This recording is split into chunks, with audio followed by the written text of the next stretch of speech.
ज्ञानव्यापी मस्जिद को लेकर हिंदू और मुस्लिम पक्ष के दावों पर देश भर में चर्चा गर्म है। फिलहाल ज्ञानव्यापी परिसर में एएसआई सर्वे को रोक दिया गया है। सुप्रीम कोर्ट ने 2 दिन तक के लिए सर्वे पर रोक लगाई है।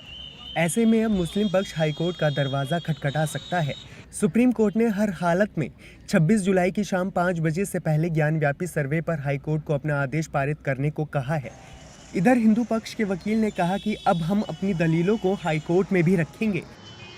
हमारी तरफ से यही दलील थी कि इस ऑर्डर में कोई गलती नहीं है और जो डिस्ट्रिक्ट जज साहब का ऑर्डर है उसमें लिखा हुआ है कि स्ट्रक्चर को बिना डैमेज किए, बिना क्षति पहुंचाए हुए ये सर्वेक्षण किया जाए।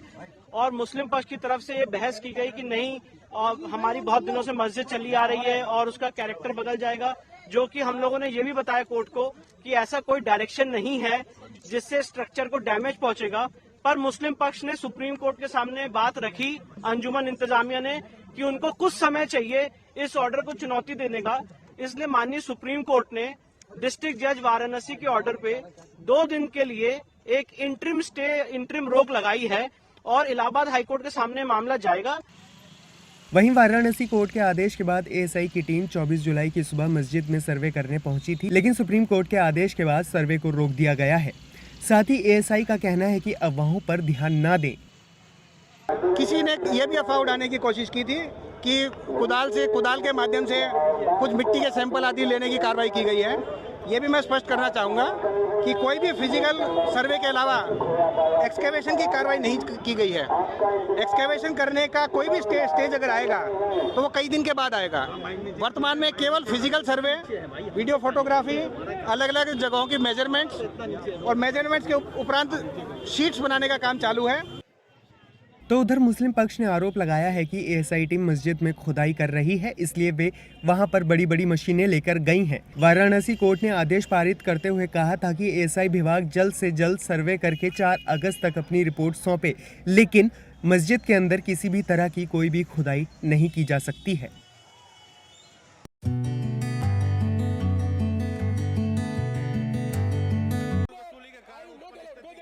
बर्खास्त मंत्री राजेंद्र सिंह गौड़ा के पहुंचते ही राजस्थान विधानसभा में 24 जुलाई को जमकर हंगामा हुआ। विधानसभा में गौड़ा लाल डायरी के साथ पहुंचे। स्पीकर के सामने वो डायरी लहराने लगे थे। गौड़ा यहीं तक नहीं रुके, उन्होंने संसदीय कार्य मंत्री शांति धारीवाल का माइक तक नीचे कर दिया। दरअसल धारीवाल गौड़ा को संसद से बाहर निकालने का प्रस्ताव रख रहे थे। दोनों के बीच तकरार बढ़ने पर कांग्रेस विधायक बीच में आ गए। इस बीच गौड़ा के साथ धक्का मुक्की और हाथापाई हुई। धक्का मुक्की और मारपीट के हालात बनते देख स्पीकर सीपी जोशी ने विधानसभा की कार्रवाई को स्थगित करने का फैसला लिया। इसके बाद स्पीकर ने गौड़ा को सदन से बाहर निकालने के आदेश दिए और मार्शल बुलाकर उन्हें सदन से निकलवा भी दिया। वहीं गौड़ा ने कहा कि पहले सीएम साहब ने रसगुल्ले दिए थे और आज घूंसे मार दिए हैं। बताना चाह रहा हूं इन सारे लोगों को किस तरीके से कांग्रेस के नेताओं के ऊपर फिल्में बन रही हैं। मेरे पास वो डायरी थी, वो डायरी मेरी छीन ली गई। मेरे साथ इन्होंने सारे के सारे 25-50 लोगों ने एक साथ मेरे ऊपर हमला कर दिया। मेरे गुस्से मारे, धक्का मारा, लात मार के मुझे नीचे पटक दिया और फिर मुझे मार्शलों ने नहीं, मुझे कांग्रेस के लोगों ने, कांग्रेस के मंत्रियों ने मुझे घसीट के बाहर निकाला। मार्शल तो आए ही नहीं थे तब तक। वहीं बीजेपी ने अशोक गहलोत सरकार पर निशाना साधते हुए लाल डायरी का जिक्र किया और कहा कि ऐसे कौन से राज हैं जो उस लाल डायरी में दबे हुए हैं। पूरा राजस्थान जानना चाहता है कि ये कौन सी गहलोत जी की लाल डायरी है जिसमें काले कृत्यों के बारे में विस्तृत जानकारी छिपी हुई थी। जो खुलासा अब राजेंद्र गौड़ा ने किया है कि एक लाल डायरी को नष्ट करवाने के लिए, एक लाल डायरी की बरामदगी के लिए अशोक गहलोत जी जिस प्रकार से वो बातें रख रहे थे, तो अब तो स्पष्ट होना चाहिए कि काले कृत्य वाली इस लाल डायरी में क्या था। क्या हजारों करोड़ों के स्कैम का रहस्य था? इस समय राजस्थान में लाल डायरी को लेकर काफी असमंजस फैला हुआ है।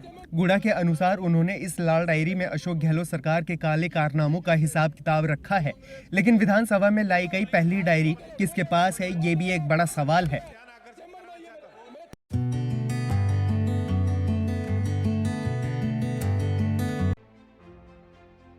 यूनिफॉर्म सिविल कोड को लेकर देश में सियासी घमासान जारी है।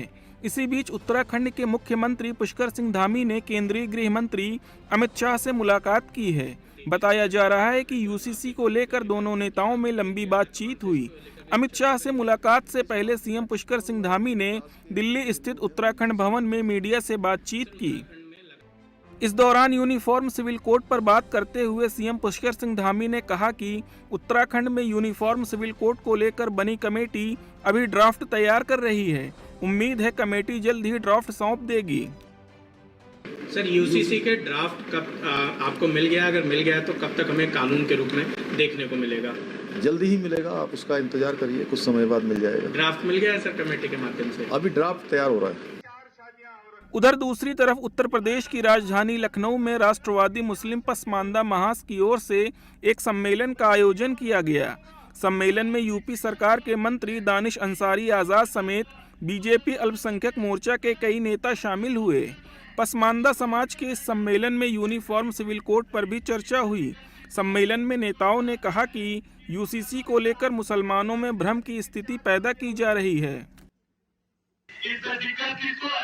जो चाहता है कि मुसलमान का बच्चा पढ़ लिख के IAS IPS न बन जाए, पढ़ लिख के डॉक्टर इंजीनियर न बन जाए, पढ़ लिख के अच्छा बिजनेसमैन न बन जाए। उनको दिक्कत है इस यूसीसी से, उनको दिक्कत है मुसलमानों के मदरसों में आधुनिक शिक्षा लेने से, उनको दिक्कत है मुसलमानों के जागरूक होने से। लेकिन आज आपने ये बता दिया कि आज का मुसलमान ये जागरूक मुसलमान है और ये अपना भला और बुरा खुद जानता है, समझता है। और आज का मुसलमान हर कसौटी पे मोदी जी के साथ और योगी जी के साथ उत्तर प्रदेश में डट के खड़ा है, कदम से कदम मिला के हम चलने को तैयार है। हालांकि मुसलमानों का सबसे बड़ा संगठन all India Muslim personal law board uniform civil code लागू किए जाने के खिलाफ है। बोर्ड का कहना है कि यूनिफॉर्म सिविल कोड से मुसलमानों को बाहर रखा जाए। अगर ये मुसलमानों पर लागू हो गया तो उनकी धार्मिक आज़ादी छिन जाएगी।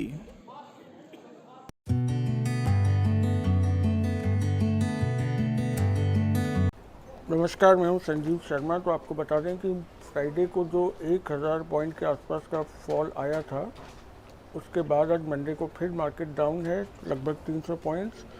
तो आप देखिए कि 67,000 के ऊपर जाके अब 66 से नीचे अब ये रह गई है मार्केट। अब इसमें इतना उछाल नहीं आ रहा, 300 पॉइंट आज भी डाउन है। उसका कारण मेन ये आ रहा है कि वैल्यूएशन तो बहुत बढ़ गए हैं, शेयरों के दाम तो बहुत ज़्यादा बढ़ गए हैं, लेकिन जो कंपनीज़ के रिजल्ट्स आ रहे हैं वो उन एक्सपेक्टेशंस को मीट नहीं कर रहे कि जस्टिफाई किया जा सके कि शेयरों को इस दाम पे होना चाहिए या नहीं होना चाहिए। और स्पेशली जितनी बड़ी कंपनीज़ के रिजल्ट्स आ रहे हैं, जो सेंसेक्स में वेटेज ज़्यादा है या बाकी बड़े इंडस्ट्रीज़ में जिनका वेटेज ज़्यादा है, उनके रिजल्ट्स हैं वो उतने अच्छे नहीं आ रहे हैं कि जस्टिफाई किया जाए उन वैल्यूएशंस को।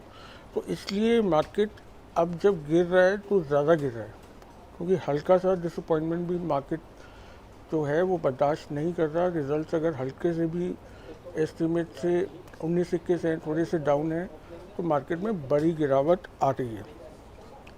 तो उसी तरीके से आज मार्केट 300 पॉइंट डाउन था। आप देखिए जो शेयर जिनमें बड़ी गिरावट है वो देखिए, जैसे आईटीसी ने आज अपने होटल बिजनेस का डीमर्जर किया है, तो स्टॉक 4% के आसपास डाउन गया है आईटीसी का।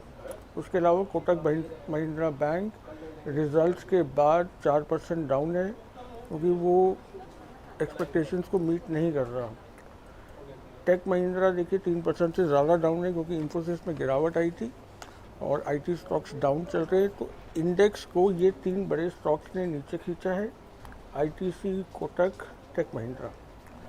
अब अगर हम आज गेनर्स की बात करें सेंसेक्स के बाहर के स्टॉक्स की, देखिए फार्मा कंपनी आरती ड्रग्स जो है ये 18% का आज इसमें गेन है, सबसे बड़ी गेनर ये कंपनी है आज। उसके अलावा जो पावर स्टॉक्स हैं, पावर स्टॉक्स में आज अच्छा गेन है। सतलुज जल विद्युत निगम जो है यह 14% का गेन है, क्योंकि पावर कंपनीज का एक्सपेक्टेशन है कि एक तो मॉर्गन स्टैनली का जो इंडेक्स है उसमें इनको जगह मिलेगी तो इनका वेटेज बढ़ेगा। उसके अलावा जो नए ऑर्डर्स हैं उसकी एक्सपेक्टेशन है, तो 14% से स्टॉक बढ़ा हुआ है। उसी तरीके से दूसरी पावर कंपनी एनएचपीसी, इसमें भी क्लीन एनर्जी के ऑर्डर्स का एक्सपेक्टेशन है, तो ये 6% अप है।